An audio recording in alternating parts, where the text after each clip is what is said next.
আসসালামু আলাইকুম রহমতুল্লাহ বারাকাতুহু। আমার আরেকটি নতুন ভিডিওতে আপনাদেরকে স্বাগতম। আজকে কথা বলবো মুসাফা করার মাধ্যমে গুনাহ মাফ হয়। সুবহানাল্লাহ।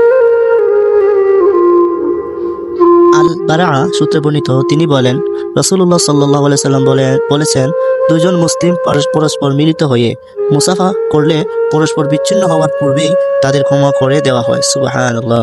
আবু দাউদ শরীফের হাদিস 5212 নম্বর হাদিস। সুবহানাল্লাহ।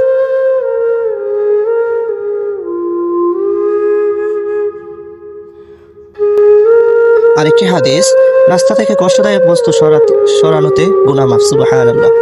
আবু হুরায়রা রাদিয়াল্লাহু তাআলা বলেন, রাসূল সাল্লাল্লাহু আলাইহি সাল্লাম বলেছেন, এক ব্যক্তি রাস্তা অতিক্রমকালে তার পথে কাঁটা পড়ল। সে বলল, আমি অবশ্যই এই কাঁটা অপসারিত করব, যাতে এটি কোনো মুসলিমের কষ্টের কারণ হতে না পারে। তাকে ওই জন্য ক্ষমা করা হলো। সুবহানাল্লাহ, সুবহানাল্লাহ। আসলে আল্লাহ তাআলা মহান, আল্লাহ চান আমাদেরকে মাফ করে দিতেন। তো আমাদেরকে ছোট ছোট আমলগুলো করতে হবে। রাস্তায় গর্ত থাকে, এগুলো আমাদের যার যার জায়গা থেকে চেষ্টা করতে হবে এগুলো ভরাট করার জন্য।